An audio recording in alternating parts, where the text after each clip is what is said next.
Hello, gorgeous souls. Welcome to another episode of Love, Sex, and Magic. This is another solo episode. I'm here hanging out on in my indoor living space in Costa Rica with beautiful Rio, who is intermittently interrupting my calls when she feels like she wants some more attention. And yeah, I'm here to talk more about our relationship with food in this solo episode. So, this is part 2, but today I want to talk to you about masculine and feminine energetics when it comes to food, because this is something that I really feel that I have learned and kind of discovered along my journey of exploring masculine and feminine energies. And it's something that I didn't realize at the time when I was healing my relationship with food.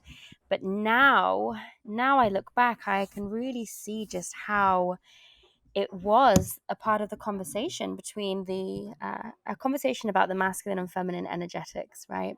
So I'm sure you've all been familiar with this conversation of the polarities of our energies, masculine and feminine, right? We kind of know, or we have an idea of what that feels like for us. But something that I have really discovered through doing this work and obviously having it cross over with so much of my other work, obviously I have a whole body of work around healing your relationship with food and moving from being an obsessive yo-yo dieter or having disordered eating patterns and behaviors into being an intuitive eater who loves herself, right? So this is the journey that I've taken. This is the journey that many of my clients have taken. This is a journey that I'm still helping clients to take throughout my program, Intuitive Eaters Academy, and also I have some private clients that I work with this on as well. So let's get into like what the masculine and feminine energies are when it comes to food, and just kind of how this shows up, right? So if you imagine that when you are dieting, what you're essentially doing is you are following a formula, you're following a plan, you're following a set of rules or a very structured or systematized thing, right? A plan. You're following a plan and it says 2 plus 2 should equal 4. Follow these meal plans, eat these foods, and you should get this result. Yeah, it's very like formulaic. Do this thing, get to a goal. It's very goal based, it's very numbers driven, it's often very science driven. So, that is a very, very masculine way of doing things. Now, I think there's this misconception when people talk about masculine and feminine energies in this space that masculine is a bad thing. It's definitely not. It's just like an overdone thing. It's just like if you imagine like a seesaw between masculine and feminine energies, we've just been like super like on the masculine side of the seesaw, and it's like we've not balanced it out with the feminine, right? So when it comes to a relationship with food, most people that have been really struggling with their relationship with food are off the deep end in their masculine energy when it comes to food. So they are trying to follow this meal plan, they're trying to follow these diets, they're having to count loads of things, they're having to track their points, they're having to track macros, they're having to put everything into this like little app, or they're counting everything, tracking everything, and it's very much like seeing the body as a mathematical equation or seeing food as a mathematical game to win or to solve, an equation to try and solve, or a formula to complete, or some kind of like science experiment to do.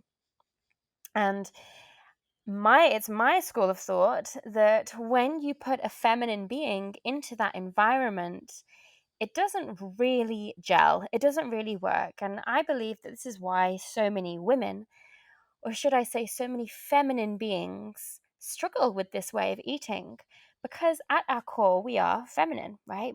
So we are intuitive beings, we are emotional beings, we are feelings based beings, we are driven by love and pleasure and desire and intuition, which is the feminine, right? So when you put a woman or when you put a feminine being into this very masculine structure and system with food, for example, dieting, meal plans, tracking your weight all the time, tracking your calories, counting macros, it's a very masculine way of doing things, right? So if you imagine like a personal trainer or like a bodybuilder or a competitive athlete, they do things in a very masculine way and it works for them. But if you look at these people, the people that really thrive in those environments with those kinds of eating plans are masculine beings, right? So men or women with a lot of masculine energy tend to thrive on those kinds of plans because it really requires a lot of that masculine energy of, control and, that kind of systematic structure and discipline to really stick at, right? So you'll see that in the gym, the people that really thrive with those kinds of plans, whether it is a shredding plan or a fitness plan or some kind of strict dieting plan, right? The people that thrive with that are people that are needing to tap into their masculine energy a lot to do that.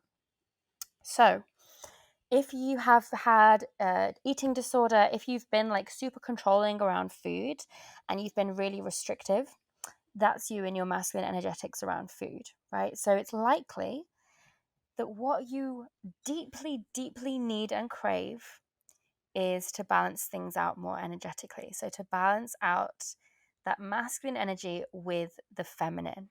So if you imagine that the masculine side of food is the science, the nutrition, the macros, the protein, the carbs, the fats, the blah, blah, blah, right? All of the nutrition, how much of this mineral are you getting? How much of that starch are you getting? How many calories in? How many calories out? That's the science side of things, right? So if that's the science, then the feminine is more the sensual side of food. So I'm talking about what's pleasurable, what's nourishing, what do I desire, ooh, what do I deeply crave, and what do I want? The feminine is about feeling with food. The masculine is about thinking. What should I have? What shouldn't I have? What's going to be good? What's going to be bad? What's going to be the right decision for me? The feminine is like, ooh, what do I feel like? What do I really want in this moment? What is my body craving? What is going to feel nourishing for me? What's going to bring me pleasure? What's going to satisfy me? So you can really feel the difference. So the masculine would be the nutrition, the feminine would be the nourishment. And when we feel into those two different words, nutrition, nourishment, they feel completely different, right? But both are important. Both are equally as important as each other. However, if you're listening to this episode and you've struggled with your relationship with food, or you're listening to this episode because you're going through some stuff with food right now, it's highly likely that you have been trying the masculine way. Maybe your whole life you've been trying the masculine way. And actually what your body's craving now is the feminine way, or at least like balancing those energies out a little bit more, right? So that's why in the work that I do, it's all about intuitive eating, because intuitive means your intuition. And I believe intuitive eating paves the way for intuitive living. I believe when you are able to intuitively eat around food, you're able to intuitively move through life.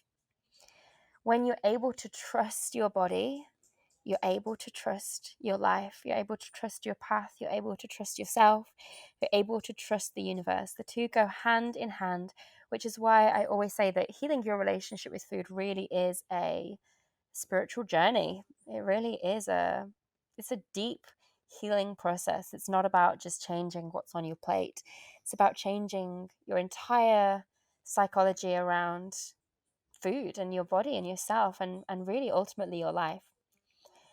So, in the work that I do, especially in my program, Intuitive Eaters Academy, I'm really helping people to go from that very masculinized way of numbers, tracking, counting, measuring, weighing. Do these things, stick to this plan, use your willpower, don't ever do anything that's not in the plan. We're kind of taking that and we're turning it on its head, and we're really going all the way into the feminine.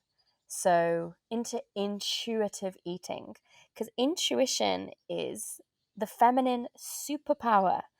I know you all listening, you guys have a freaking on point intuition. I know that you do. I know that you do. This is your magic. This is the woman's magic, the intuition. And so intuitive eating is about eating in a more feminine, energetic approach, prioritizing, like, what does my body want? What is it going to feel like if I have this food? How's it going to feel? Instead of, is this good? Is this bad? Am I making the right decision? Which is thinking, which is the masculine, right? So, what I try and always do with my clients is move them away from just thinking all the time, like, is this the right thing? Am I making the right decision? Am I doing the right thing? Like, am I being good? This, is this the right amount of calories? Like, think in their head, and I get them to drop into their body instead, into their feeling. How would it feel if I ate that chocolate bar? How would it feel in my body if I ate, a home cooked meal tonight? How would it feel in my body if I ordered a takeaway? And now another piece that I have to talk about when we're talking about masculine, feminine dynamics with food is that the feminine being is guided by her emotions. She's really guided by love, and love and relationships is really at the heart of her life. So if you're a feminine being, you're very driven by love, very driven by relationships. Relationships are likely one of the most important things to you in your life, right? And so love is very, very important to the feminine being. And she's also very guided by her emotions. Yeah. So, with that in mind, when a feminine being is really trying to fit herself into a very masculine way of eating, and she's not thriving in that, if she's not able to thrive in that, it's because the feminine wants to be heard. So she will rebel against these masculine structures because she wants to feel free. She wants to feel this love and connection. If she's not feeling that inside those structures, she will rebel and she will follow her emotions. And that's when we can experience emotional eating patterns, which can be super, super prevalent, especially if you have been a yo-yo dieter for a long time. You've been in this very structured black and white thinking around food, then you've really neglected the feminine aspect of you. So the feminine wants to feel, she wants to feel love and experience closeness and connection and warmth and nourishment and pleasure. So that's when like emotional eating can spiral. However, when we really nurture the feminine within ourselves is when we really allow ourselves to feel our emotions. Because when we are emotional eating, what's happening is we're not actually feeling our emotions. We're actually running from them. We're trying to not feel them. We're trying to bury them. We're trying to avoid them. We're trying to suppress them. We're trying to push them down. We're trying to run from them. So emotional eating is actually not about feeling your feelings. It's about avoiding your feelings. So how we actually heal from emotional eating and actually stop emotional eating for good is when we actually learn that it's safe for us to feel all of our feelings, even the ugly ones, even the messy ones, even the ones that are like anger and rage and jealousy and stress and loneliness and angst and frustration, like all of these feelings that, oh God, we just don't want to feel, we don't want to go there. As soon as we actually let ourselves feel them all, like feel it all, then we realize that we don't actually need to use food to push those feelings down. Yeah. So when we actually give ourselves permission to feel it all, it's like the food that was there to avoid those feelings doesn't have a purpose anymore. That's when food can just become food again. That's when you feel like you can say no, when previously in those kind of circumstances, you may have felt compulsively like you had to eat it. You needed it. You felt you were being drawn to it like an addict. When you heal at the root, when you actually feel what you've been trying to bury, then the food as a coping mechanism loses its purpose anymore. It doesn't need to be that source of love or comfort or whatever you were trying to get from it. So because we're feminine beings, I'm imagining everyone listening to this podcast probably is a feminine being. I could be mistaken, for which case I apologize. But if you are a feminine being, which means at your core, you're driven by love and relationships. So the masculine being at their core is driven by mission and purpose. Feminine being is driven by love and relationships. Just as a side note, maybe we'll do another podcast episode on this, but this one is all about the food. But because feminine beings are driven by love and connection more than anything else in the world, we try and get that from food when we are not experiencing it in our life. So often with clients that I've worked with, the food that they are eating, the food that they are feeling compelled to binge on or emotional eat with in the evening, it's actually not about that food ever at all. It's not about, oh, they just love chocolate or, oh, they just love biscuits and, oh, they just got no willpower. That's never what it's about, ever. It's never about the specific food. The specific food is just the strategy to really get what they deeply desire, which is ultimately usually love, connection. So if this is ringing true for you guys, I want you to slide into my DMs and drop me a message and just let me know that this podcast has been landing for you. And when you are finding yourself in these patterns with food, see if you can tune in and just ask yourself, like, what is it that I'm trying to get from this food? What is it that I'm truly hungry for? Is it love? Is it comfort? Is it connection?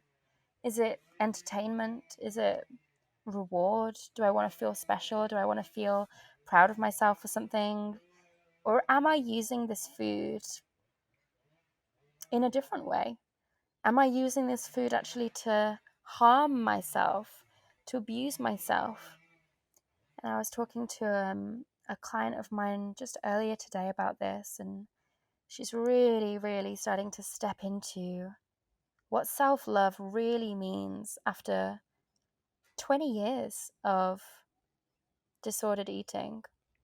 And she said to me today, I hadn't realized before, but actually I've been self-harming just with food.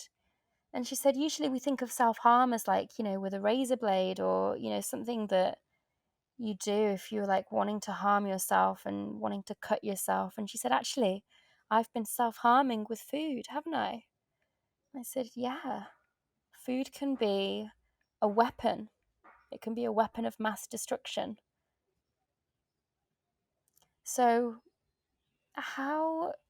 what kind of patterns are you seeing in your relationship with food, and how is this conversation landing for you? I'd love to hear from you. If you drop into my DMs, let me know, like, what was your main takeaway from this episode? Did you vibe? I'm going to do these short solo episodes now and again to just have a little go off on my little soapbox about something that I care about or something that I'm deeply passionate or fired up about. And these episodes are always going to be a little shorter, just for that little powwow for you. But yeah, I really hope that you've got a lot from this episode and it's given you something to think about when it comes to where you are right now with your relationship with food, whether you are doing things in a very masculine way or whether you're doing things in a very feminine way, and how you can really start to find more of a balance in your life. As always, your relationship with food really is just such a powerful reflection of your relationship with yourself, your relationship with life. And yeah, such an expansive conversation, and there's just so much to learn here, so much to discover about yourself through your relationship with food. And I know it's something that so many struggle with. So please reach out if you got something from this episode. If you want to dive deeper, definitely pick up either of my 2 books, The Goddess Revolution and Hungry for More. And if you want to work deep inside a beautiful 8-week container where you can completely transform your relationship with food, then I highly recommend you go and check out Intuitive Eaters Academy. I'm going to put the link in the show notes so you can go and check it out, and I'll give you a cheeky discount as well so you can get inside and start doing this work before Christmas starts rolling around, as there tends to be a few more challenges around food for people that kind of time of year. So, my darlings, I am going to love you and I'm going to leave you. I hope you have absolutely adored this solo episode, my loves. More to come. Take great care of yourself, and goodbye from me and Rio. I'll see you next time. Mwah.